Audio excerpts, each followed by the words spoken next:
I really want to talk a little bit about a story that's kind of important to me. And you might guess it. It's a story of me. That's me. And that's my haircut. And I want to kind of take you through a journey that was kind of important to me. And hopefully some of this will make sense to you, and some of this might actually answer some of the questions that we had earlier. But that's me and my sister. I'm the bigger one. She's probably faster than me. That's about the fastest girl I've ever met. She could fly. At one time in middle school, we were the two fastest kids in middle school. And then went on to high school, and I decided to play baseball, and she decided track was enough. So, but that's our house we grew up in. Very humble. My mom just moved out of this house about 3 weeks ago. It's up until, I don't know, middle elementary school, we didn't even have full walls through the house. It was pretty humble to live there, and in some ways, I'm telling you, it really laid the groundwork for my work to come years later, and was very important to me. Sometimes growing up, you don't know why things happen. They happen for a reason, and this was something that happened to me, and I was later on I've been very grateful for it. So, I figured out how to go to college. That's me with the big hair. See how my hair changes?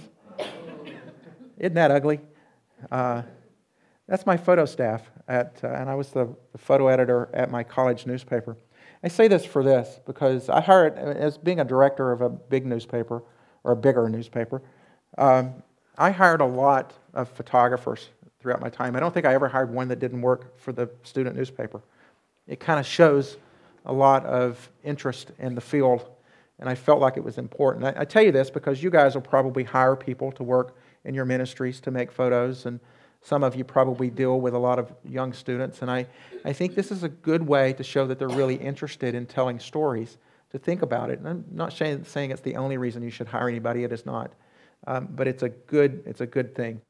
When I was in college, as a part of the student photography, I got to make a lot of photographs of rock stars, like Tina Turner and Lionel Richie and Jimmy Buffett and Diana Ross, Bob Seger, McEnroe. When you photograph tennis, you're not supposed to photograph before the ball leaves the hand, but I didn't know any better, so I did it anyway. Or Borg. These guys were about, they were about the best in tennis had to offer during those days. Or learn how to photograph sports.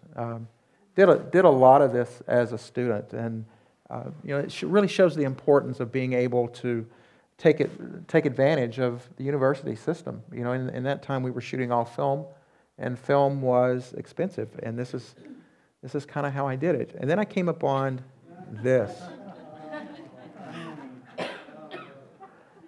Okay, you're gonna, this is a strange photo, and it's not a great photo. This photo is very important to me for a lot of reasons. And I hate to say this, but I'm telling you, the night before I photographed a Barry Manilow concert. I did. I'm sorry. And I was late to get to school the next morning. And as I was driving, I came upon this, I had to get gas, so I stopped, and I was at the gas pump. And as I was filling up the car with gas, a turkey walked up to the door and stopped. Dead, right where he is, stopped. Good lesson here. Number one, always have your camera ready, and always have your camera set. I did not have my camera set. I had my camera, I did not have it set. It was pouring down rain. I grabbed the camera, and I wasted gas by doing it, and I took 3 frames. I took 3 frames. If you look real close there, you can see my reflection in the window. The picture, I didn't know what to do with it after I took it. I came back, and at the encouragement of a friend of mine who was on staff, we took this photo down to the local newspaper, and they published it, and then the Associated Press published it, and then it ran all over the world. And all of a sudden, I have people asking me to take photos. I had really no idea what I was doing. But I had a lot of people interested in me because I made a picture of a turkey. Now, I'm not a better photographer from the moment after I made a picture of the turkey than from before, but I'm a famous photographer because I made a picture of a turkey. And it really started my entire career. It was so important to me, and I look at this picture today, and it is so many technical problems with this photo. I missed it by about 6 stops, and I printed in the darkroom for hours to get something that was even close. And then, I mean, it was just really bad. If I shot it today, it wouldn't be any problem. I'd know how to do it immediately, but I didn't. I made a mistake, and I made the mistake work. And it meant something to me. It meant something to me because it got me work, and it got me started to where I kind of needed to go. So I ended up getting an internship at the Chattanooga Times. I applied at one place. I had 10 photos. I applied one place, and I'm convinced that if God didn't want me to be a photographer, He would have made sure that I didn't get that job, but I got that job. That almost never happens. And it was incredibly important to me that I made the best out of it because I knew it was more than me. I just knew it. It was something that was there, and it was something that was important. And you just never know. You just never know. And I knew it. So here I am at one of the baseball games. And oh, by the way, if you carry a 300 millimeter lens, never carry it by the strap on the camera like I'm doing there. Carry it by the tripod or put a strap on the lens because that will tear your camera up. So don't do that. So this was the staff that I worked with, and I'm way back in the back. And these guys were true mentors to me. They took the time, let me make mistakes, corrected me when I needed to be corrected, and then put me back out.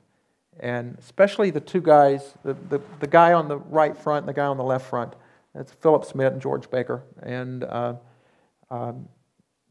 they were they're both Christians, and they didn't have to put the time into me they put into me, but they did. And it was so important to me that they did.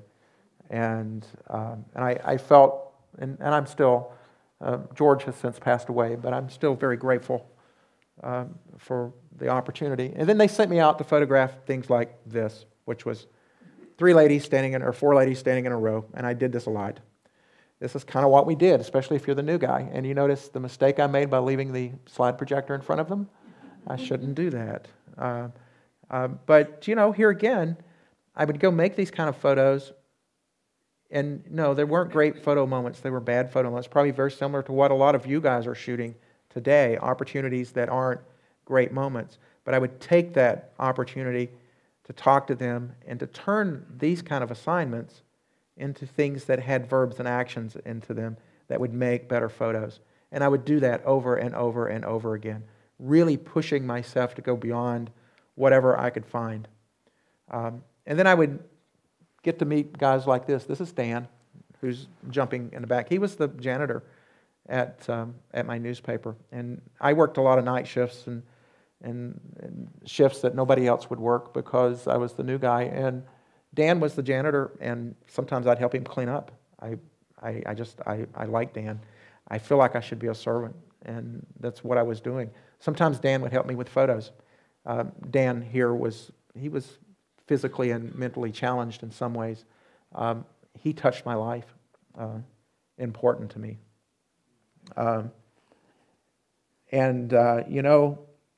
I think this comes back to my humble beginnings of understanding that you're to serve. You're to be a part of what you're to be of. And, we like to walk around with cameras around our neck and go, "Hi, I'm the photographer. You get over there, I'm over here." I've seen photographers do that over and over again, and it's sad. But Dan was a good guy, and I so appreciated him. And then, moving on, trying to make photographs that made sense. I would walk out on the middle of the baseball field and make a picture of the lookouts. It's kind of what I did. And, I still do it today. I thought this should happen at every game. It doesn't. To get the hand on the ball is less than 1/500th of a second. You have 1/500th of a second to get it right. You either get it right or you miss it. And timing is everything in this. And this is coming from, a guy who was in his early 20s at this time. And having to learn how to do this was really hard. Or taking unusual angles at sporting events, climbing up into the rafters and shooting straight down, looking for something that was normally not seen, taking an angle or perspective to which you can apply to your daily work that you do, and anything you photograph or anything you do throughout your other, whatever your other jobs are. Look at it from a different perspective. You might be surprised what you find. Or going out after dark. I used to wander around after dark. All the other staff members would come in and sit around and wait for the scanner to go off. I would go riding around looking for things at night that I could find. And, they don't do this anymore. They don't have movie theater signs out anymore. Not that any of those movies are worth watching. They're not. But they used to have to go up there and change them. They changed them every Wednesday night. So it was something to keep up on. Or finding people that do things that I think are extraordinary. This guy is actually a student at Southern, and he was an amazing basketball player. He could shoot three-point shots as well as anyone, and I have so much respect for this guy as a ball player. And I went to photograph him, and I thought, I don't know any way to say it any better than this. Everybody was bigger than him, and I think this picture shows a tremendous heart from this guy. And I don't know what he's doing today. I'd like to know. So, but I know, it was important to me to do that. And then things, changed. You got to get a little more. And I got to photograph a lot of big time events and many presidents. This happens to be two together. This was at the Carter Center when he opened up his library, and he gave me a personal tour the day before, me and him and about 3 other photographers. And then the following day, I got to ride in the White House press corps with President Reagan and spend some time with both of them. And pretty rare you get a chance to see 2 presidents at one sitting and one former during the same time. So, and then looking for other things. And this was a writer friend of mine came in one day and said, I heard on the scanner that a guy got bit by a snake. Well, it turns out it was in church. And my friend who was a writer he's black, and they wouldn't let him up there. This was in Bridgeport, Alabama. So I rode up there, went to the police department, found out where he was, went over, knocked on his door. The guy sat out on the front porch with me for 2 hours. We just talking. And I was thinking, well, there's probably not a photo here. But he'd been bitten. And if you look down in the lower right hand, you can see his hand all swollen up. I thought that I wasn't going to make a photo. And he said, I got something to show you. And he went and got his family album, and he brought it out, and it was full of pictures with him and his snakes. And that's where that photo comes from, of him holding. I don't think what he does is right, but I have to photograph it. Or these guys, they're not right either. They use Christianity for their good, and they're wrong. But part of my job is to photograph them and to do it in a way, that doesn't necessarily glorify them, but to do it in a documentary way. And I had to talk my way into this too. Talk my way past the Georgia State Patrol. By the way, this is just a few miles from my house, so it's not unusual. It happens here. They're just, they're not very smart. And I say that I don't really know what the IQ of all of them are, but what they're doing is not very smart. And we saw the bear picture from a few minutes ago, from looking at stories, and I think we saw this image up there too. This is from a rodeo, and if you go to a rodeo, mostly what you see at a rodeo is guys riding bulls and horses and thinking about what you normally see at a rodeo. Well, what you don't see photographed very much is the halftime of the rodeo, which is where they tie a pink ribbon to the back of the cow and then turn all the kids loose to try to get that ribbon. The one who gets the ribbon gets $20. So the cow runs, the kids chase it, and more often than not, the calf will turn and run over the kids. So it's really, yes, sir? It may sound like a redundant question. To me, that sort of looks like a black and white photograph that's been colorized. Yeah, no, it's not. It's not. It's what you're seeing is the really poor quality of light coming from the overheads. Yeah, very much stadium lights. That's color balance is not what it should be. But I got to tell you, I think I would like that picture better in black and white. So, and then this is the jail, and I would often when they would bring criminals in, I would crawl underneath the fence there and or underneath that door, that security door that would come down. More often than not, they'd come in and escort me out, but sometimes they'd let me stay. And then I came upon this. This is kind of interesting, and here's why.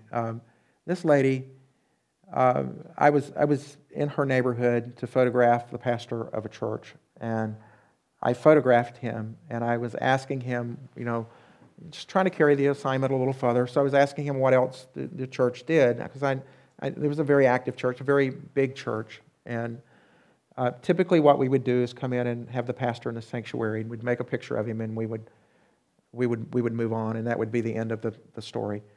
But he told me that the church actually took care of a lot of people in the neighborhood and said that they had some housing and stuff that they'd been working on around there. So I walked around the neighborhood, and this lady was sitting out on our front porch peeling an onion, and she hollered at me, and we got to talking, and then she invited me in, and I made this picture of her inside. And the floor, you may not be able to tell it with a projector here, but the floor is actually falling in on this. And it turns out this was one of the houses that the church was taking care of and probably weren't doing what they should have been doing with it. So I made this photo, and we published it. And it brought about a lot of change to this lady's. It brought about a lot of change to a lot of these houses in this area, because the members of the church took it upon themselves to go and do a lot of repairs and things to this area. And, I don't know if it was the right thing to do or not. I honestly think that we made the quality of life for her housing to be stronger by publishing this image. But you never know. You can take a photo of something like this, and you never know what kind of impact it's actually there, that it's designed to do. And some of the publications that you guys work for, you need to be aware of the consequences of taking those photos. What is the impact of that image going to be? And in most cases, it's going to be straightforward and an easy decision. But in others, there's some questions there to be answered with it. And then here, going after really social issues at this point. And this is the Confederate flag coming down off the state capitol in South Carolina. And I felt this guy was tremendously strong to walk through the crowd. And he's actually holding that sign as he's walking through. It was a social issue that I felt needed to be addressed. And I was in the area, so I went by and spent some time with it. Or looking at working conditions for the elderly, which is, this photo actually ran in America 24/7, was a part of that publication, and working in the foundries in and around Chattanooga, or looking at women's issues, which I think is really important and needs to be addressed. And these are social issues that I think journalism obviously approaches, and so does the mission field. They approach these issues probably much better than the journalistic world does today. Journalism does it, and they go back and pat themselves on the back and say, "What a great job we did. Let's get some awards." The mission field takes it a step further and says, "I'm going to stay with it, until we make a difference with it." And I think I think you should take great pride in that and continue to work on things like that. It's important. And you don't have to go to foreign missions to find these social issues to work on. They're next door, guys. They are all over the place, like this particular image, which is teen moms. These are two twins and their best friend being in the middle there. And the two twins, I had followed them for several months, photographing them. Went all the way through graduation with them, and photographed one of them as she went through graduation, and she crossed the stage with her diploma and picked up her car carrier with their baby in it and walked out the door. But this was made at the mall where I went shopping with them, and I couldn't have planned a better wedding exhibit if I had brought it in my pocket and set it up. And all three of them have that stare, all three unmarried teenage moms. And then comes the sporting events. I got to spend some time with the World Series, several of them actually. If you're a Braves fan, you probably remember the Sid Bream moment, or Toronto Blue Jays winning the World Series. The guy on his knees there is Kelly Gruber, who was a third baseman actually in Chattanooga when he was in the minor leagues, and then went on to have an all-star career, or the Braves winning the World Series when they beat the Indians. Really kind of important to to think when you think about sports. We often define ourselves. My team won, and do you remember that play? It's very often that way. When you're a photographer on the sidelines, you literally have 500th of a second at best. That whole thing is defined that quick. And I've watched the video of this moment before, and I was just extremely fortunate to have Chipper's head not be behind that glove. So, yes, and then the hairstyle changes again. I look like a lion there. Look at that. I got lots of hair. And that's another one of my mentors, John Coniglio there, and he's been a great help to me. But you can't do this without having support from the family. And I got to tell you, that's my trophy wife and my two girls, and they're extremely important to me. And here's my nephew. We raised him, and he's married now and got a little girl. Put him through college, and I'm so proud of him. He came from a broken home, and we took him in, and he taught us a bunch about how to be a teenage boy. And here's my daughters today. And I rarely can get a parking place in my driveway from all the teenage boys. So it's tough. It's really tough. But you can't do this though without having a supportive family. Probably the same way the mission field would be my guess, is that you got to have that support. Yes, sir. You know how to clean the shotgun, though, right? I might need you to come and show me.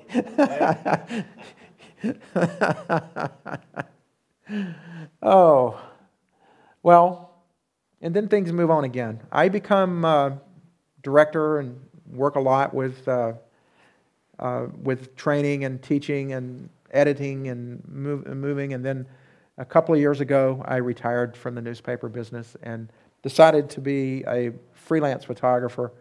And now I work a lot with some wire services and other things. This picture, National Geographic just called this picture one of the best of 2012. This is the tornadoes that hit up in Chattanooga. And something about this photo I want you to know. If you look in the corner there, you see the Colts helmet sitting on the top of the bookcase in this picture. I shot this picture. It moved on the AP wire. It went national, international, published all over the world. And 2 days later, I'm on an assignment for Reuters in Huntsville, and I'm driving back to my home. And I get a phone call, and it's the Indianapolis Colts wanting me to find this family. And so I drove back up there and found them and called the Indianapolis Colts on the phone, and they did something for them. I don't really know exactly what they did, but they either gave them something, I'm not sure, or helped them rebuild their house. All because, of a photograph. And don't underestimate the power of that communication element you carry in your pocket. Just don't underestimate it.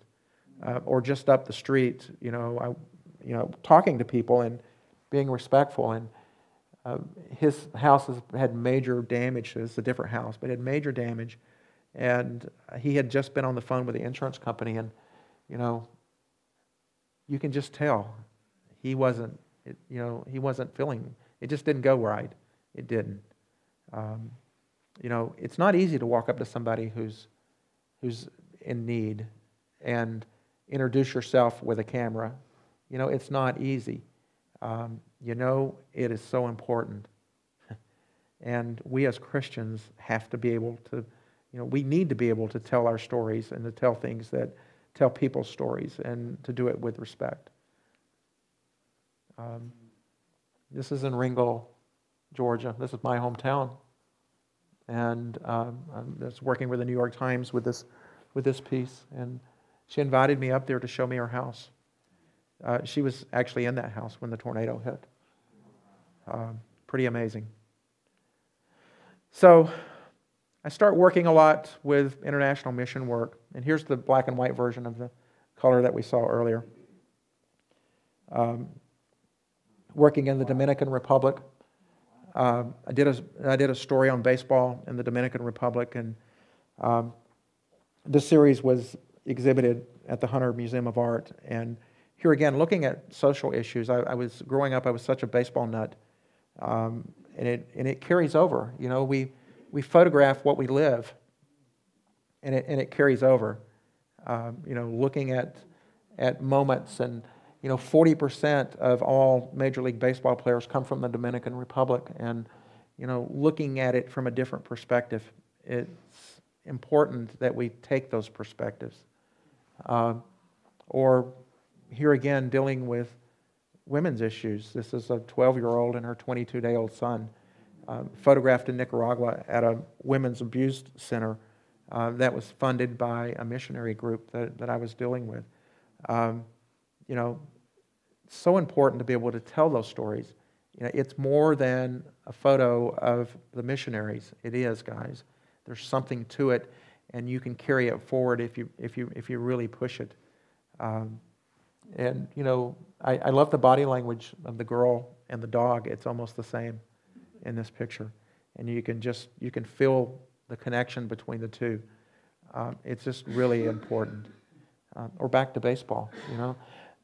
When I'm in Central America, I'm going to go back. My first trip to Central America was in 1999, and I was flying with the military. I was photographing in El Salvador, and I had flown in, and I was on the airplane with several hundred military guys, and we landed in El Salvador, and the plane door opened, and a U.S. major came to the top of the steps and was screaming my name. And he was screaming my name because my dad had a stroke and lived 6 months without speaking in a hospital bed, and then he passed away. Emotionally, when I step foot in Central America, I get overcome with emotion just when the airplane lands. And even to this day, and I go there a lot, when the door opens of the airplane, every time I hear my name being screamed by that major, I hear it. I can't get beyond it.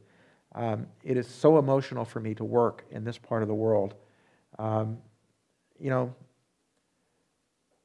not really sure why. I'm not really sure why I was drawn to this. I have no other connection there other than the assignments I've been given there. But yet, when I see those people, I see myself. I understand baseball. They play a lot of baseball there. I understand living without a lot. They live without a lot. I think I was important for me to help, and the only way that I feel I can do it very well is with a camera. So it's kind of important to me, and so I work at it. I get to see faces up close. This is out of the Dominican.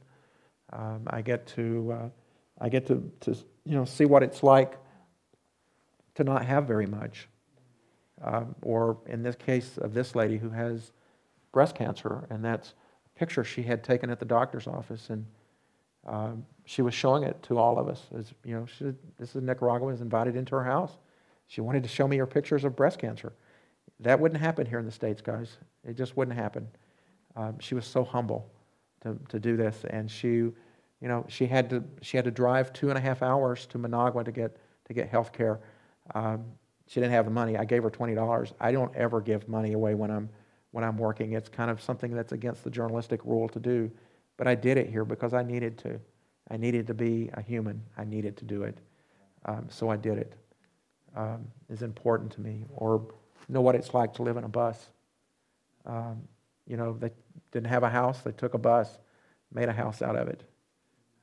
Or, you know, this lady would sit next to the door every day and make beans, pop beans, and that's how they would eat every day. Or, you know, walking up to people who aren't very friendly, like this guy. He wasn't very friendly. Took a while. Took a while of talking. Took a while of understanding. And by the time I left, we were okay. You know. Or going to Haiti. This is a week or so after the earthquake in Haiti, and I was sent there by an aid organization to make photographs. Nothing can compare you to go to an area where 230,000 people are dead. Nothing.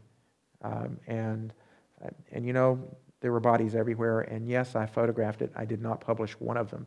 I really wanted to look at it from a different way of perspective, if possible, and worked really hard to do that, showing different angles and distances and directions and any way that I could to make a difference. And then this photograph, which comes out of Honduras. And if you're in the mountains of Honduras and you see a cross out in the middle of the road, it is the difference coming from the jurisdiction of one Catholic church to the next. It's like a boundary that's there. And the people that live along that boundary are always different. And it's just a different opportunity to make photographs. So every time I see one of these, I take the opportunity to stop. And that's where this image came from. So, you know, it's hard. And there's tremendous responsibility. And I love this quote, you know, mainly because of the reference to photography, old-time photography. But it's important to me. And, you know, communicating, well, just think about it. You, as communicators, as photographers, as writers, as designers, are responsible for the trends of the next generation. You know, you are the ones that are going to communicate those trends and present those trends and to make a difference. So it's so important that you do what you do. And I so appreciate that you do what you do. And with that, I think we're out of time. So thank you very much.